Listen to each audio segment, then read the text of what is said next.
Welcome. You're listening to the Malcontent News Russia-Ukraine War podcast, the show that cuts through the fog of war and updates you about the ongoing conflict in Ukraine. With your host, Linnea Hubbard. Don't forget to like, comment, and subscribe on Apple Podcasts, Spotify, and Google Podcasts. I'm Linnea Hubbard, and today is Monday, March 7th, 2023. It's been 3,295 days since Russia occupied Crimea on February 27, 2014, and 376 days since the large-scale invasion of Ukraine began. Today's podcast looks at what happened yesterday in the Russia-Ukraine war. The Malcontent News Russia-Ukraine War report is compiled by our team from around the world.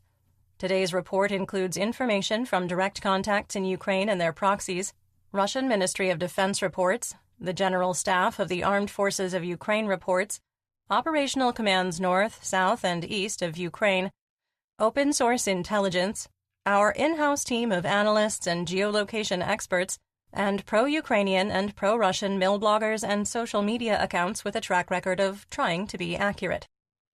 We have one mission: to report the truth, because the truth matters.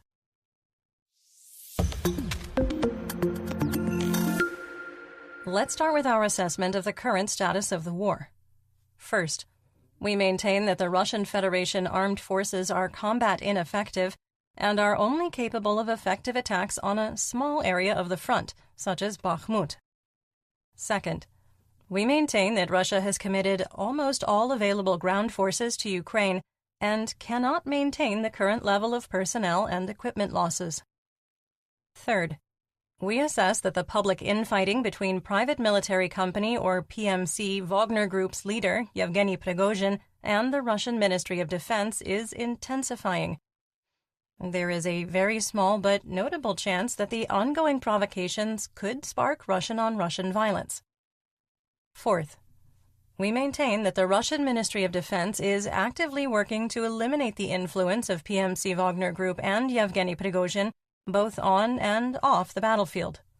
Fifth, we maintain that Russia can no longer tap its strategic reserve of caliber cruise missiles and can only launch its monthly production of 25 to 30 missiles, with fewer than 30 caliber cruise missiles used for strikes on Ukrainian targets each month in December, January, and February. Sixth, we assess that the Russian military has abandoned its effort to destroy Ukraine's electrical, heating, and potable water infrastructure due to a lack of precision munitions and an inability to destroy more than 50% of electrical generation and transmission capacity. Seventh, we maintain that there is a risk of a nuclear accident caused by the de-energization of Ukrainian nuclear power plants as a result of Russian electrical infrastructure destruction. Eighth, we maintain that the rhetoric being spread by the Kremlin and its proxies in the social media space, claiming Ukraine is preparing an unprovoked and unjustified invasion of Transnistria, is untrue. There has been no further dialogue from Transnistrian or Russian officials, so we'll stop talking about it unless it comes up again. And finally, we maintain that the Kremlin is actively attempting to topple the legitimate government of Moldova.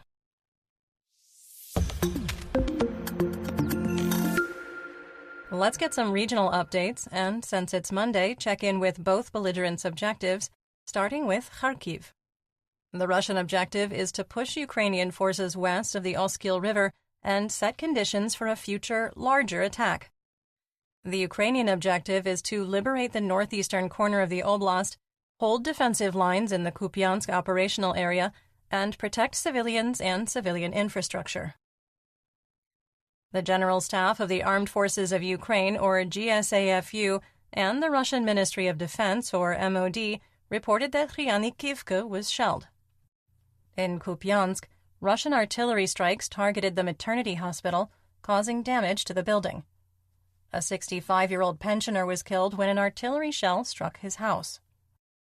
There were, however, no reports of significant fighting, so moving on to the Donbas region in Luhansk. The Russian objective is to integrate the oblast into the Russian Federation, recapture lost territory, and control insurgency. The Ukrainian objective is to break Russian defensive lines, advance on Svatove, Kremina, and Lysychansk, and support insurgents. Luhansk Oblast Administrative and Military Governor Serhiy Haidai reported 14 skirmishes between Ukrainian and Russian forces, reinforcing our analysis and field reports that the operational tempo has slowed significantly. In the Kremina operational area, positional fighting between squad and platoon-sized units continued near the settlements of Ploshanka, Makiivka, and Nevsky, with no change in the situation. Fighting continued in the forested areas south of Kremina. Mercenary mill blogger War Gonzo claimed Russian forces attempted to advance on Torske and Terny without success. It is the 302nd day of fighting for control of Bilohorivka, the one in Luhansk, with Russian forces attacking throughout the day. There was still no change to the line of conflict.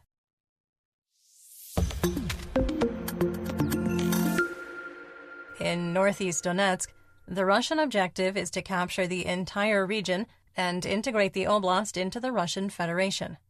The Ukrainian objective is to defend Siversk and Bakhmut, push into the Luhansk Oblast, and minimize civilian casualties. In the Solidar operational area, PMC Wagner continued its attacks on Vasyukivka and attempted to advance on Zalesnyansk without changing the situation. Our assessment from March 3rd continues to age well. While planned troop rotations are ongoing, there are growing signs that Ukrainian forces are performing a fighting withdrawal from the Zabakhmuta district east of the Bakhmutovka River. There were no verifiable changes to the line of conflict. Some quick assessment here. The situation remains very fluid and could change quickly. In the Bakhmut operational area, PMC Wagner continued attempts to advance on Orikhovo-Vasilivka and Hryurivka. We haven't mapped any advance in the direction of Hryurivka because there hasn't been any verifiable intelligence, and the GSAFU remains the only source reporting fighting in this direction. PMC Wagner and Russian forces continue to pressure Ukrainian defensive lines north and east of Dubovo-Vasilivka, but remained unable to break through. Fighting continued in northern Bogdanivka, with no change in the situation. There were no reports from any reliable or semi-reliable source of fighting near Khromova. Within Bakhmut, the heaviest fighting was in the Zabakhmutka district. Russian state media reported from the area of school number 4, showing the area was devastated by months of fighting. Russian military reporter Alexander Katz said, quote, "The enemy is slowly withdrawing forces to a new line of defense, but there is no talk of surrendering Bakhmut. At the moment, Russia controls 40% of Bakhmut. In the center, the enemy, he means Ukraine, continues to resist fiercely, using urban development and stormwater drains. The commanders of the PMC Wagner estimate the number of the armed forces of Ukraine at 10 to 12,000. End quote. Another Russian reporter clarified that the number of troops included Bakhmut and the surrounding towns. South of Bakhmut, in the Kostyantinivka operational direction, fighting on the outskirts of Ivanivsky continued, with Ukrainian forces holding their defensive lines. Assessment here. We maintain that Russia will capture Bakhmut at all costs, and Ukrainian commanders will continue the city's defense until it is no longer advantageous to future offensive plans.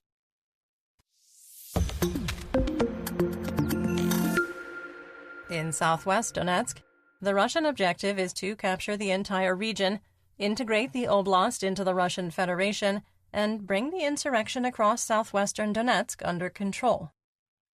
The Ukrainian objective is to lock Russian military assets in place, defend the existing line of conflict while finding and exploiting weaknesses, destroy troop concentrations and command and control sites, interdict supplies, and disrupt logistics. The 1st Army Corps, reinforced by Mobix, continued its wide-scale attacks across the Avdiivka operational area. Russian forces continued to send waves of light infantry toward the Krasnohorivka Plateau and have maintained sustained attacks on Kamyanka, attempting to cross the H-20 highway. The 1st Army Corps attempted a head-on attack from Spartak in the direction of Avdiivka, suffered heavy losses and was forced to retreat to the Minsk II border. Donetsk Oblast administrative and military governor Pavlo Kirilenko said the city was, quote, massively shelled through the night before the attempted Russian advance. Russian troops continued trying to push west out of Vodyana along the northern edge of Pervomaiske, north towards Sieverne, and defend their positions from a Ukrainian attack from the northeast. There was no change, and despite the continuous heavy attacks, the front is currently frozen. Attacks on the Ukrainian firebase at Nevelske continued, with one report of marginal gains made by Russian troops. In the Marinka operational area, fighting to the east of Krasnohorivka, in the center of Marinka, and east of Pobeda continued, with no change in the situation. In Russian-occupied Volnovacha, rockets fired by HIMARS struck a building complex that housed a command and control center and barracks for Russian troops. Russian officials claim the location was no longer in use, and there were no injuries or fatalities. You're listening to the Malcontent News Russia-Ukraine War Podcast. Our team of journalists, researchers, and analysts is funded by readers, listeners, and viewers just like you. To support independent journalism, please consider becoming a patron. You can find us on patreon.com/Malcontent News. Moving on to Zaporizhia. The Russian objective is to prevent a Ukrainian offensive into Zaporizhia, integrate captured territory into the Russian Federation, and capture the remainder of the oblast. The Ukrainian objective is to liberate Russian-occupied areas, prevent further Russian advances, exploit weaknesses on the line of conflict, and protect civilians. Ukrainian air defenses shot down 2 Iranian-sourced Shahed-136 kamikaze drones. There were no reports of damage or casualties. Exiled Melitopol mayor Ivan Fedorov claims there were HIMARS strikes on 2 Russian bases in the occupied city. We cannot, however, independently verify the claim. Search and rescue operations have moved to body recovery in Zaporizhia at the apartment building destroyed by a Russian S-300 anti-aircraft missile used for a ground attack on March 3rd. The death toll has now climbed to 13. Ukraine's energy minister Herman Khalushenko said that diplomatic efforts to demilitarize the Zaporizhia nuclear power plant had reached a dead end. He said that Russia had rejected the conditions set by Kyiv, despite International Atomic Energy Agency, or IAEA, support. Ukrainian officials sought to demilitarize the plant, have Rosatom employees withdraw, and reinstate Ukrainian employees without pressure from Russian officials. Khalushenko said, quote, "But in response to this, we received a null and void decree from Russian President Putin stating that ZNPP is federal property, with the registration of a company in Moscow called Zaporozhye Station." End quote.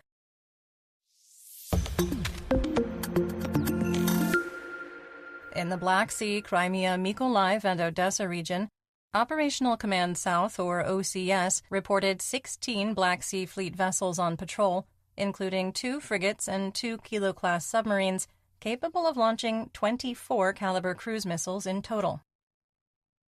In western and central Ukraine, the Russian objective is to launch terror attacks on civilians in an attempt to maximize casualties by deprivation of heat, water, and medical services, and break morale.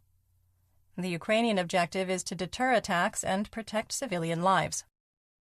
In Kherson, Russian and Ukrainian forces traded artillery strikes across the Dnipro River. Russian forces carried out 74 fire missions, launching 360 artillery shells, mortars, Grad rockets, indirect tank fire, and drone-delivered IEDs.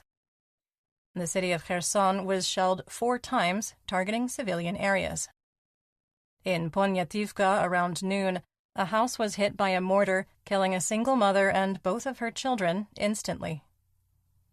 On March 4th, we reported that an ammunition depot was destroyed near Russian-occupied Holopristan.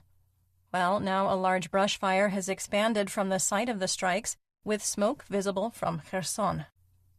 In Dnipropetrovsk, 4 Iranian-sourced Shahed-136 kamikaze drones were shot down near Dnipro. There were no reports of damage or casualties. On the Russian front, a Russian Tu-22M3 strategic bomber armed with at least one Cold War-era Kh-22 air-to-surface anti-ship missile had to make an emergency landing at St. Petersburg's Pulkovo Airport. The reason for the emergency was unclear.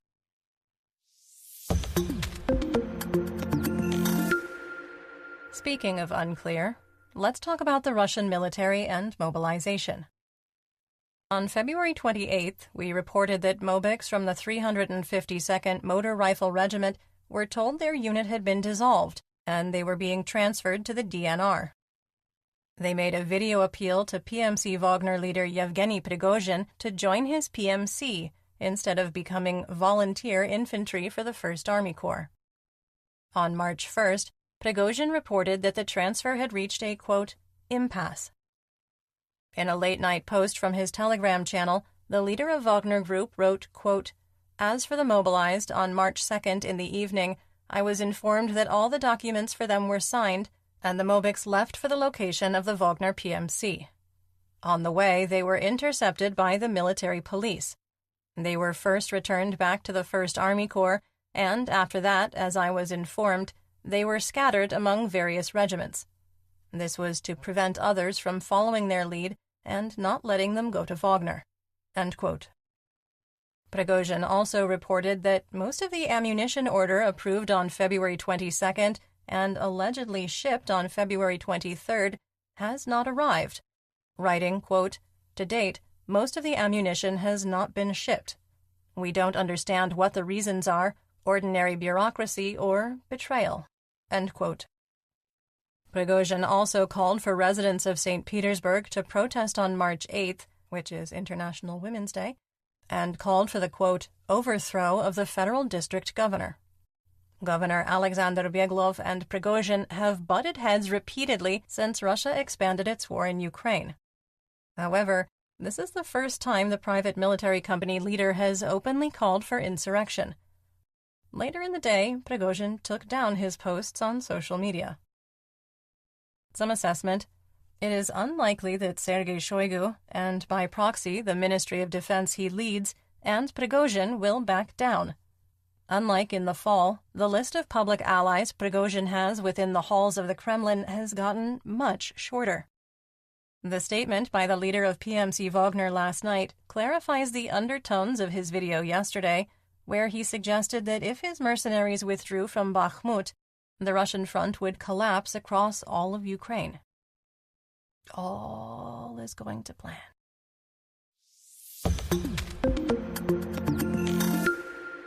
In economic news, the ruble is starting the week trading in a narrow range with an exchange rate of 76 for $1.